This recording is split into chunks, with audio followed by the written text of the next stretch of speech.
नमस्कार दोस्तों, डेट है आज की 7 जून 2022 और स्वागत है आपका एडिटोरियल डिस्कशन में। तीन इश्यूज आज हम डिस्कस करेंगे। सबसे पहले हिंदू का इशू डिस्कस करेंगे बिम्स्टेक से संबंधित। बिम्स्टेक को बने 25 साल पूरे हो गए हैं, उस उपलक्ष्य में आर्टिकल आया है। इसके बाद ये जो आर्टिकल है डिजिटल कोलैबोरेशन से संबंधित है और नेक्स्ट आर्टिकल लाइव मिंट का है पब्लिक इंटरेस्ट लिटिगेशन के मिसयूज से संबंधित। इससे पहले कि हम आगे बढ़ें, देखो एक इशू है जिसको आप एथिक्स में इस्तेमाल कर सकते हो। हैदराबाद में दुखद रेप का इशू तो आपने सुना होगा, कैसे हाईफाई सोसाइटी में एक ऐसी लड़की जिसकी एज 18 साल से भी कम है गैंग रेप हुआ। लेकिन क्यों ये होती हैं ऐसी चीज़ें? वैसे तो देखो बहुत सारे रीजंस हैं, लेकिन जिस प्रकार से कुछ चीज़ों को नॉर्मलाइज कर दिया जाता है ना, वो भी रिस्पॉन्सिबल है। परफ्यूम की एक ऐड है जिस पर सरकार ने बैन लगा दिया।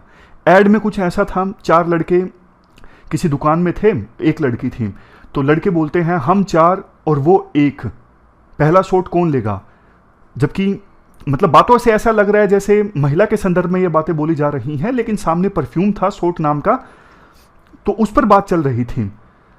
तो जब देखो इस सोच के साथ में एड्स बच्चे देखेंगे तो उनकी थिंकिंग कैसे डेवलप होगी आप इमेजिन कर सकते हो।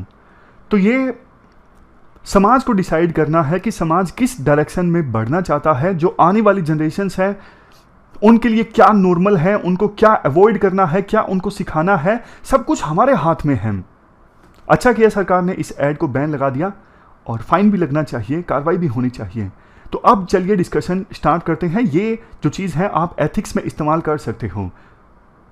फर्स्ट इंपॉर्टेंट आर्टिकल बिम्स्टेक से संबंधित है। आप जीएस पेपर सेकंड के इस टॉपिक से आर्टिकल को रिलेट कर सकते हो। देखो बिम्स्टेक को बने ना 25 साल पूरे हो गए हैं, तो उस उपलक्ष्य पर यह आर्टिकल पब्लिश हुआ है। इस आर्टिकल को हम डिस्कस करें उससे पहले थोड़ा सा बेसिक्स जान लेते हैं बिम्स्टेक के बारे में, ताकि अच्छे से आपको आर्टिकल समझ में आए। 1997 में ये ऑर्गेनाइजेशन इस्टेब्लिश हुई थी। बे ऑफ बंगाल यानी बंगाल की खाड़ी में जो देश आते हैं उन्होंने इस ऑर्गेनाइजेशन को बनाया। शुरू में 4 देश एक साथ आए थे, बांग्लादेश, इंडिया, श्रीलंका, थाईलैंड। नाम था BISTEC। कई बार यूपीएससी डिक्लेरेशन भी पूछ लेती है कौन सी डिक्लेरेशन से ये ऑर्गेनाइजेशन बनी थी, बैंकॉक डिक्लेरेशन।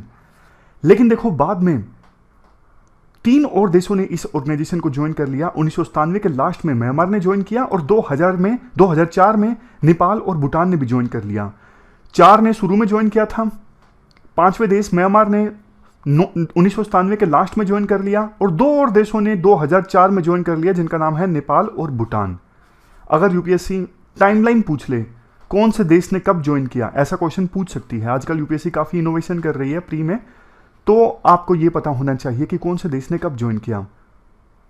इन 7 देशों का पहला जो समिट ऑर्गेनाइज हुआ वो जुलाई 2004 में हुआ। तभी इन्होंने मिलकर डिसाइड किया कि हम हमारी इस ऑर्गेनाइजेशन का नाम रखेंगे बिम्स्टेक।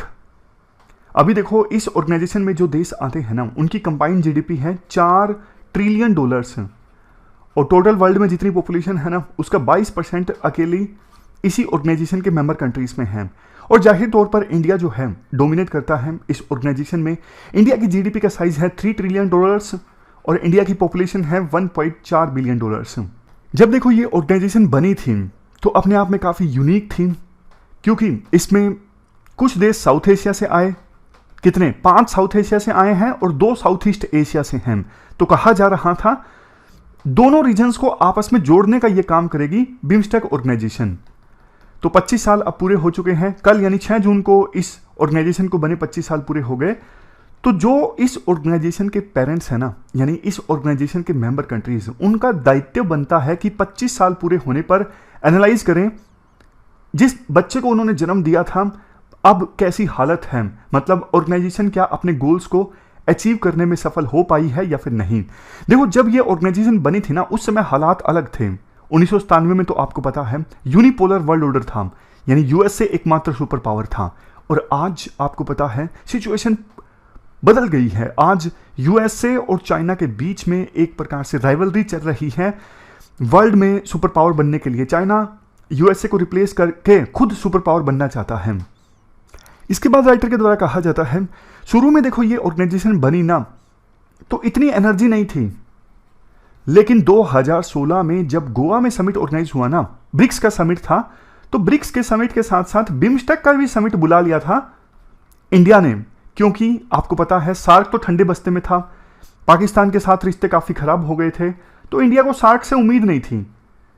तो इंडिया ने सार्क माइनस पाकिस्तान पे फोकस करना स्टार्ट कर दिया। सार्क माइनस पाकिस्तान पूरी तरह से तो नहीं, लेकिन ओवरऑल बिम्स्टेक ही बनता है। सिंपल भाषा में सार्क के 8 देशों में से अगर आप पाकिस्तान घटा दो तो बचते हैं 7 देश। तो वो 7 देश है ना, ज़्यादातर देश साउथ एशिया के वो मेंबर्स हैं बिम्स्टेक के। तो उस समय सरकार ने ब्रिक्स के साथ साथ बिम्स्टेक का समिट भी ऑर्गेनाइज करवा लिया था। ब्रिक्स और बिम्स्टेक के लीडर्स में आपस में काफ़ी अच्छा कोऑपरेशन भी उस समय देखने को मिला था। तो ऐसा लगा था कि अब बिम्स्टेक ऑर्गेनाइजेशन हवा पकड़ेगी, मतलब ज़्यादा एनर्जी इसको इंडिया प्रोवाइड करेगा।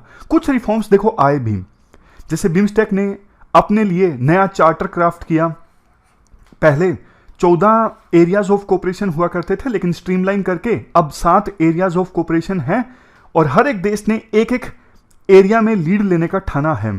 सेक्रेटेरिएट, बिम्स्टेक का सेक्रेटेरिएट है ढाका में, जिसको मजबूत करने की बात कही गई है और कहा गया है हर एक मेंबर कंट्री इनफ पर्सनल जो है डिवोट करेगा इस सेक्रेटेरिएट में। अगर देखो कंपेयर करें दूसरी ऑर्गेनाइजेशंस के साथ, जैसे सार्क का तो आपको पता है रेगुलर समिट ऑर्गेनाइज नहीं हुआ है, और इंडियन ओशन रिम एसोसिएशन का भी अभी तक 1997 के बाद से एक ही समिट ऑर्गेनाइज हुआ है। ये ऑर्गेनाइजेशन ना बना के छोड़ दी, ठंडे बस्ते में है, बस यूपीएससी एस्पायरेंट्स के लिए छोड़ दी कि आप याद कीजिए, बाकी एक्टिव है नहीं है।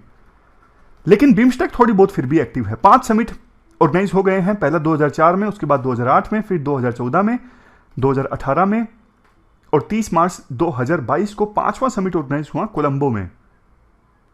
काफ़ी एरियाज में बिम्स्टेक ने प्रोग्रेस रजिस्टर की हैं, जैसे combating terrorism, foreign security cooperation, mechanism establish करना, humanitarian assistance and disaster relief के मामले में, जैसे इंडियन ओशन में नहीं, बंगाल की खाड़ी में जैसे मान लीजिए तूफान आ गया, कोई साइक्लोन आ गया, तो आसपास के जो भी देश हैं कैसे कोऑपरेट करेंगे, ह्यूमैनिटेरियन असिस्टेंस कैसे पहुंचाई जाएगी, डिजास्टर रिलेटेड रिलीफ कैसे पहुंचाई जाएगी, उसके लिए मैकेनिज्म इस्टेब्लिश हुआ है।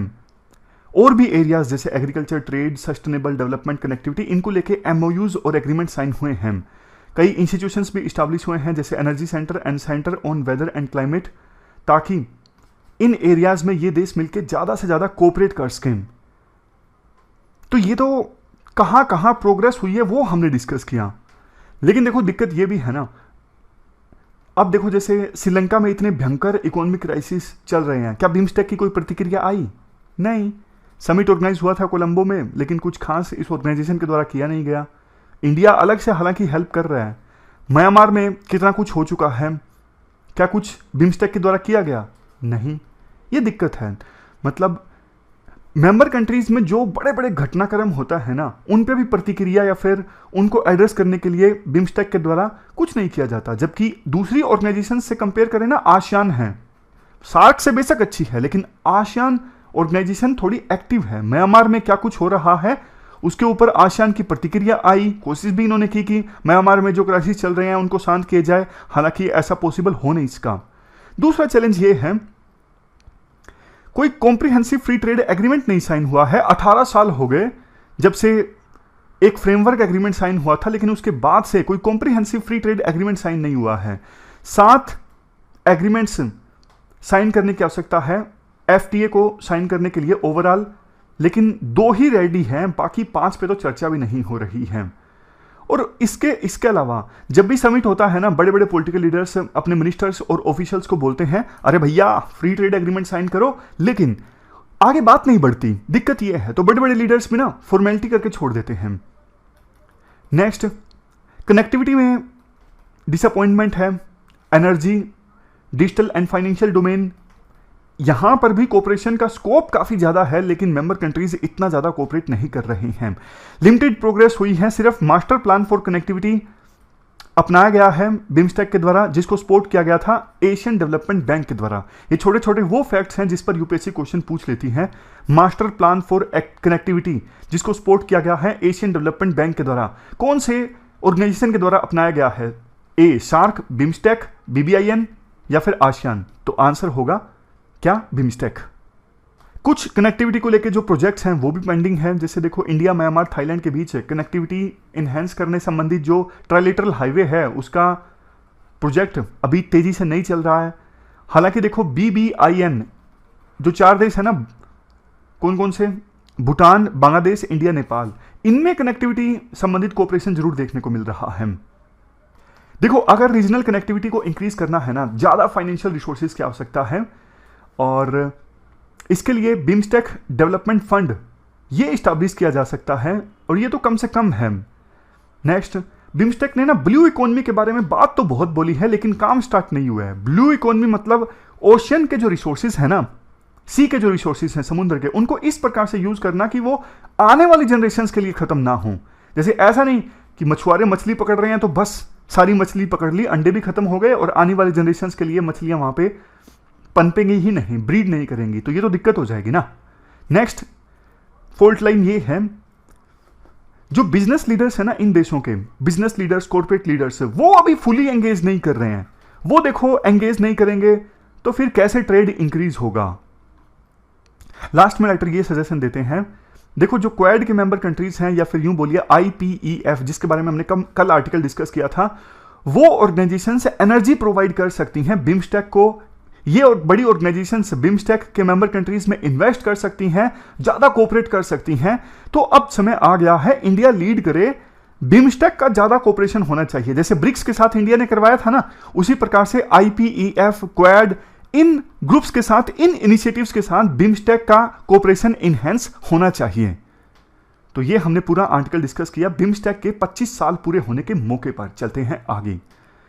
नेक्स्ट आर्टिकल तो देखो PIL से संबंधित है। आप GS पेपर 2 के इस टॉपिक से आर्टिकल को रिलेट कर सकते हो। PIL मतलब पब्लिक इंटरेस्ट लिटिगेशन। देखो आप हाई कोर्ट में या फिर सुप्रीम कोर्ट में किसी ऐसे केस में लिटिगेशन फाइल करते हो जिसमें आपका डायरेक्ट या फिर इनडायरेक्ट कोई इंटरेस्ट इन्वॉल्व नहीं है। जैसे मान लीजिए मैं सुप्रीम कोर्ट में UPSC में रिफॉर्म्स संबंधित कोई लिटिगेशन फाइल करता हूं। जज पूछेंगे मुझसे कि भाई तुमने पेपर दिया है, मैं बोलूंगा नहीं दिया। तो 1978 से पहले क्या हुआ करता था, लोकस स्टैंडी पूछा करता था। जज ना लोकस स्टैंडी पूछते थे कि आप कैसे इस इशू से प्रभावित हो रहे हो। अगर कोई बोलता था कि नहीं नहीं मेरा इंटरेस्ट नहीं है, तो सुप्रीम कोर्ट कहती थी जाओ भैया तुम जाओ, तुम्हारा इंटरेस्ट कोई नहीं है तो भाग जाओ यहां से।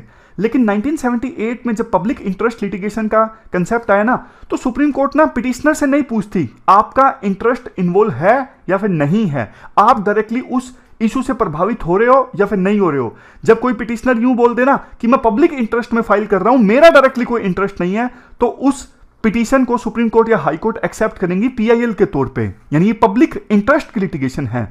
जैसे UPSC में रिफॉर्म के लिए मैं पिटीशन फाइल करता हूं तो सुप्रीम कोर्ट या हाई कोर्ट में से यूं नहीं पूछ सकती कि आपने तो अटेम्प्ट दिया ही नहीं, आप क्यों आए हो, ना आपको देना है। तो मैं बोलूंगा मैं पब्लिक इंटरेस्ट में आया हूं, मैं स्टूडेंट्स के इंटरेस्ट में आया हूं, तो फिर वो PIL जो है स्वीकार की जा सकती है। यह कंसेप्ट आया था 1979 में, जस्टिस PN भगवती ये कंसेप्ट लेके आए थे। मतलब इसके बाद क्या होने लगा, PIL में डायरेक्ट पिटिशनर का इंटरेस्ट नहीं पूछा जाता कि आपका इस केस से क्या लेना देना है। पिटिशनर बोल सकता है मेरा लेना देना नहीं है, लेकिन मैंने पब्लिक इंटरेस्ट में फाइल की है, तो ये पब्लिक इंटरेस्ट लिटिगेशन है। थोड़ी और इंफॉर्मेशन PIL के बारे में। PIL को देखो स्टेट गवर्नमेंट के अगेंस्ट फाइल किया जा सकता है, सेंट्रल गवर्नमेंट के अगेंस्ट फाइल किया जा सकता है, किसी म्युनिसिपल अथॉरिटी और प्राइवेट पार्टी के अगेंस्ट भी फाइल किया जा सकता है। जी हाँ, प्राइवेट पार्टी पर UPSC क्वेश्चन पूछ सकती है। आजकल ना UPSC थोड़ा डीप में जाके क्वेश्चन पूछने लगी है। जो ऑब्वियस फैक्ट है ना उनके बारे में पूछती तो है बहुत ही कम संख्या में, लेकिन डीप में जाके ऐसे क्वेश्चंस पूछ लेती हैं जहां पे थोड़ा सा माइंड लगे या फिर थोड़ा मतलब जो किताबों में फैक्ट नहीं मिलते। तो अगर UPSC पूछ ले क्या PIL प्राइवेट पार्टी के अगेंस्ट फाइल की जा सकती है, हाँ। जैसे मुंबई में देखो एक फैक्ट्री थी, बहुत पॉल्यूशन फैलाती थी, PIL फाइल की गई गवर्नमेंट के अगेंस्ट। उसमें बाकी जो स्टेक होल्डर्स हैं ना वो थे स्टेट पोल्यूशन कंट्रोल बोर्ड और इंक्लूडिंग वो प्राइवेट फैक्ट्री जो पोल्यूशन फैला रही थी। तो इस प्रकार से PIL फाइल की जा सकती है इवन प्राइवेट पार्टी के अगेंस्ट भी। PIL एक बहुत ही अच्छा इंस्ट्रूमेंट है सोसाइटी में चेंज लाने के लिए, सोशल वेलफेयर को इंश्योर करने के लिए, और जो दबा कुचला समाज है ना उसको आवाज देने के लिए। पास्ट में देखो बहुत ही अच्छे एग्जाम्पल्स हैं। अगर आप देखोगे जैसे बंधुआ मजदूर हैं, उस पर सुप्रीम कोर्ट का वर्डिक्ट आया। दिल्ली की हवा खराब हो गई थी, सांस लेने लायक नहीं थी, उस पर सुप्रीम कोर्ट का वर्डिक्ट आया। तो समय समय पे अनेकों पीआईएल को लेकर सुप्रीम कोर्ट के अच्छे वर्डिक्ट्स आए हैं। लेकिन देखो पिछले कुछ सालों में क्या हुआ है, पीआईएल को कुछ वकीलों ने ना पब्लिसिटी टूल के तौर पे इस्तेमाल करना स्टार्ट कर दिया है। इससे अदालतों का बहुत वक्त जो है वो जाया होता है। कुछ वकीलों ने इसे पॉलिटिकल एजेंडा के तौर पे इस्तेमाल करना स्टार्ट कर दिया। जैसे ही मीडिया में कोई इशू आता है, उस इशू से लेके कुछ वकीलों के द्वारा पीआईएल फाइल कर दी जाती है। जैसे ज्ञानवापी इशू हो गया, जो हाल फिलहाल में चल रहा है, मंदिर मस्जिद का जो भी इशू आता है, मतलब मीडिया में जो चल रहा हो ना, उससे संबंधित पीआईएल आप देख ही सकते हो ज्यादातर समय। बेशक देखो वो पीआईएल बाद में डिसमिस हो जाए, लेकिन जब तक कोर्ट उसे लेती है, डिसमिस करती है, कुछ तो समय नष्ट होता है ना, बेशक 20 मिनट हो। तो अभी कंटेक्स्ट इस आर्टिकल का यही है। कुछ वकील थे, उन्होंने पीआईएल फाइल की, तो कोर्ट ने उन पर ना फाइन लगा दिया। 18 मिनट के अंदर अंदर वो पीआईएल डिसमिस हो गई। तो हर एक मिनट जो सुप्रीम कोर्ट का खराब हुआ ना, तो उसके लिए 1 लाख फाइन लगाया, टोटल 18 लाख। बाद में जिन्होंने ये फर्जी पीआईएल फाइल करी थी, उनके वकीलों ने रिक्वेस्ट की कि प्लीज कम कर दीजिए। तो सुप्रीम कोर्ट ने कहा ठीक है, 18 लाख मत दो, 2 लाख दे दो। लेकिन ये तब आया, सुप्रीम कोर्ट और हाई कोर्ट तंग हो चुके हैं फर्जी पीआईएल को लेकर, उनका बहुत टाइम चला जाता है। देखो जो हाई कोर्ट और सुप्रीम कोर्ट के रजिस्ट्रार होते हैं ना, वो सिर्फ टेक्निकल चीजें चेक करते हैं कि सारे डॉक्यूमेंट्स पूरे हैं या नहीं है। केस एक बार तो कोर्ट के पास जाता ही है, बेंच के पास जाता ही है। बेंच मेरिट्स और डीमेरिट्स को देख के डिसाइड करती है कि पीआईएल को एडमिट किया जाए या फिर ना किया जाए, उसी दिन डिसमिस कर देती है अगर काम का ना हो तो। कुछ लोग वैसे बोलते हैं ये जुडिशियल ओवररीच भी है, क्योंकि बहुत बार जब पीआईएल पे सुनवाई होती है ना, तो सुप्रीम कोर्ट हाई कोर्ट ऐसे वर्डिक्ट दे देती हैं जो काम करना वैसे एग्जीक्यूटिव का काम होता है, सरकार का काम होता है। सोशल और इकोनॉमिक इश्यूज जैसे मान लीजिए हवा नहीं है, तो दिल्ली हाई कोर्ट ने आदेश दे दिया कि एक कमेटी का निर्माण किया जाए, टावर खरीदे जाएं। एग्जांपल दे रहा हूं आपको, जबकि ये सब काम ना सरकार के होने चाहिए कायदे से। तो ऐसे केसेस में ना काफी बार कोर्ट जो है ना अपने डोमेन से बाहर जाके काम करती है। संविधान ने उनको जो काम दिया है ना, उस दायरे से निकल के काम करती है। इसीलिए बोला जाता है ये है जुडिशियल ओवररीच। समझ गए? वैसे बलवंत सिंह चोफल जजमेंट में ना सुप्रीम कोर्ट ने 8 डायरेक्शंस दी थी। इन डायरेक्शंस के बेस पर कोर्ट जो है जज कर सकती है कि पिटीशन जेन्युइन पिटीशन है या फिर पब्लिसिटी के लिए है। जैसे सबसे पहले तो ये चेक करो, जिसने पिटीशन फाइल की है उसके क्रेडेंशियल्स क्या हैं। क्या पास्ट भी ऐसा रहा है कि वो पब्लिसिटी के लिए ऐसी पिटीशन फाइल करता रहता है या फिर रेपुटेड वकील है। दूसरा, कंटेंट जो है उस पिटीशन के अंदर, उसके कंटेंट करेक्टनेस चेक करो, कंटेंट सही भी है या गलत है। लार्जर पब्लिक इंटरेस्ट देखो, अर्जेंसी देखो, ये भी देखो क्या वकील का कोई डायरेक्ट फायदा हो रहा है इस पिटीशन से, क्या कोई मोटिव तो नहीं है, क्या जेन्युइनली कोई पब्लिक हार्म हो रहा है या पब्लिक को नुकसान पहुंच रहा है इसलिए पिटीशन फाइल की गई है। ये सब चीजें देखो, उसके बाद उस पिटीशन पे सुनवाई करो। Next, even former attorney general Soli Sorabjee है ना, उन्होंने भी 3 बेसिक रूल्स दिए थे पीआईएल का गलत इस्तेमाल ना हो सके ये इंश्योर करने के लिए। सबसे पहले फाइन लगाना स्टार्ट करो, जो फर्जी पीआईएल फाइल करते हैं ना, फाइन लगाओ ताकि एक डेटरेंस पैदा हो। नेक्स्ट पॉइंट, जब भी देखो कोई पीआईएल फाइल करे ना, उससे अंडरटेकिंग ले ली जाए। अगर किसी तुच्छ इशू पर यानी फ्रीवलेस इशू पर पीआईएल फाइल की गई है, कोर्ट का कीमती वक्त जाया होता है, डिसमिस हो जाती है पीआईएल, तो मैं हर्जाना भरूंगा। नेक्स्ट, देखो नॉर्मल लिटिगेशन पे जो प्रिंसिपल्स लागू होते हैं ना, वही पीआईएल पे भी लागू होने चाहिए। तो ये कुछ प्रिंसिपल्स दिए गए थे farmer attorney general Soli Sorab जी के द्वारा। लास्ट में ये बोला जाता है आर्टिकल में, देखो पीआईएल्स ने अच्छे रिजल्ट्स पेश किए हैं पिछले 30 सालों में, जैसे degraded bonded labour, tortured under trials, women prisoners, humiliated inmates of protected women home, blinded prisoners. ये कुछ ऐसे इश्यूज हैं जिस पर सुप्रीम कोर्ट और हाई कोर्ट ने अच्छे वर्डिक्ट्स दिए हैं और इन इश्यूज के लेके पीआईएल फाइल की गई थी। बट देखो अब पीआईएल्स का काफी गलत इस्तेमाल हो रहा है, जिस पे एक्शन लेना जरूरी है। तो ये पूरा आर्टिकल हमने डिस्कस किया, चलते हैं आगे। नेक्स्ट आर्टिकल डिजिटल कोलैबोरेशन से संबंधित है। आप जीएस पेपर 2 के इस टॉपिक से आर्टिकल को रिलेट कर सकते हो।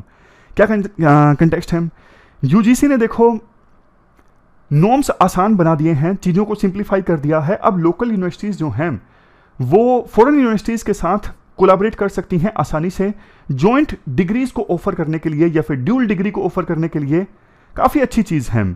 अभी थोड़ी कंडीशंस हैं, जैसे हमारे देश में वो यूनिवर्सिटीज़ जो टाइम्स हायर एजुकेशन की एक रैंकिंग है या फिर दूसरी रैंकिंग है QS वर्ल्ड यूनिवर्सिटी रैंकिंग, इन दोनों रैंकिंग्स में हमारे देश की कोई यूनिवर्सिटी टॉप 1000 में आती है ना, वो फॉरेन यूनिवर्सिटी के साथ कोलैबोरेशन कर सकती है। या फिर national assessment and accreditation council में जो स्कोर है 3.01 से लेके 4 के बीच में है, वो भी कोलैबोरेट कर सकती है। और जिसकी ranking NIRF national institute ranking framework में जिसकी रैंकिंग टॉप 100 में है, वो भी फॉरेन यूनिवर्सिटीज से कोलैबोरेट कर सकती है। और फॉरेन यूनिवर्सिटी के लिए कंडीशन रखी गई है कि वो फॉरेन इंस्टीट्यूट जिसकी रैंकिंग टॉप 1000 में है ना, दोनों में से कोई भी रैंकिंग हो, टाइम्स वाली हो या फिर QS वाली हो, दोनों में से किसी भी रैंकिंग में टॉप 100 में अगर कोई फॉरेन यूनिवर्सिटी है ना, वो इंडियन यूनिवर्सिटी के साथ कोलैबोरेट कर सकती है ज्वाइंट या फिर ड्यूल डिग्री प्रोवाइड करने के लिए। देखो ये एक अच्छी चीज है, बट एक दिक्कत ये है, UGC के जो रेगुलेशन है ना, वो फॉरेन यूनिवर्सिटीज और इंडियन यूनिवर्सिटीज के बीच में कोलैबोरेशन अलाउ नहीं करते ओपन एंड डिस्टेंस लर्निंग के लिए या फिर ऑनलाइन लर्निंग के लिए। समझ रहे हो? यानी ओपन लर्निंग के लिए या फिर डिस्टेंस एजुकेशन के लिए, ऑनलाइन लर्निंग के लिए इन डोमेन्स में कोलैबोरेशन नहीं कर सकती इंडियन यूनिवर्सिटीज और फॉरेन यूनिवर्सिटीज। वैसे तो देखो सरकार ने नेशनल एजुकेशन पॉलिसी 2020 में बोला कि ज़्यादा open and distance learning and online program start किए जाएं ताकि रिमोट एरियाज में भी हायर एजुकेशन की जो एक्सेस है वो बढ़ सके। क्योंकि ओपन एंड डिस्टेंस प्रोग्राम जो हैं उन लोगों को एजुकेशन देते हैं जो रेगुलरली एजुकेशन नहीं प्राप्त कर पाते हैं कुछ रीजंस के कारण, जैसे फाइनेंशियल रीजंस हैं, पर्सनल रीजंस हैं, प्रोफेशनल रीजंस हैं। कुछ पार्ट टाइम एम्प्लॉइज होते हैं, वो भी ओपन एंड डिस्टेंस लर्निंग से एजुकेशन प्राप्त करते हैं। आप परसेंटेज देख लीजिए, पोस्ट ग्रेजुएट लेवल पे ओपन एंड डिस्टेंस लर्निंग का परसेंटेज कितना है? 13.8। अंडर ग्रेजुएट लेवल पे कितना? 35.9। PG डिप्लोमा लेवल पे कितना? 1.1। डिप्लोमा लेवल पे कितना? 1.5। सर्टिफिकेट लेवल पे कितना? 0.4%। यानी ओपन एंड डिस्टेंस लर्निंग जो है हायर एजुकेशन में जितने टोटल इनरोलमेंट होते हैं ना, उसमें ओवरऑल 11.1% कंट्रीब्यूट करता है। Open and distance learning program affordable भी होते हैं। इवन सरकार भी फोकस कर रही है इन पे। सरकार डिजिटल यूनिवर्सिटी भी इस्टेब्लिश करना चाहती है। सेंट्रल यूनिवर्सिटीज़ के लिए तो देखो सरकार काफ़ी बजट एलोकेट करती है, जैसे 9,420, पिछले साल था 7,643। IIT, IIM इनके लिए भी सेंट्रल गवर्नमेंट अच्छा एलोकेट करती है, लेकिन स्टेट द्वारा फंडेड जो हायर एजुकेशन के इंस्टीट्यूशंस है ना, वो अच्छा नहीं परफॉर्म कर पाते। बट अब उनके जो चांसेस है ना इंटरनेशनल कोलैबोरेशन के और भी ज़्यादा कम हो जाएंगे, क्योंकि सरकार ने काफ़ी सारी कंडीशंस रख दी हैं। जैसे इस रैंकिंग में जो यूनिवर्सिटी आती है वही कोलैबोरेट कर पाएगी, बाकी नहीं कर पाएंगी। तो स्टेट यूनिवर्सिटीज़ की जो रैंकिंग है काफ़ी बार कम होती है। तो आवश्यकता ये है कि जो रेगुलेशंस UGC ने अभी जारी किए हैं ना, इनको लेके एक बार फिर से UGC ध्यान से देखे, दोबारा से उनको रिव्यू करें और जो आवश्यक बदलाव लाने की आवश्यकता है ना, वो आवश्यक बदलाव लाए जाएं। स्टेट स्पॉन्सर्ड हायर एजुकेशन के institutions, open and distance learning, ये दो मेन इंपॉर्टेंट इश्यूज हैं जिन पर UGC को ध्यान देने की आवश्यकता है। तो ये थी हमारी आज की डिस्कशन। आज हमने 3 इश्यूज को डिटेल से डिस्कस किया। फिलहाल इस डिस्कशन में इतना ही है। Thank you very much for discussion.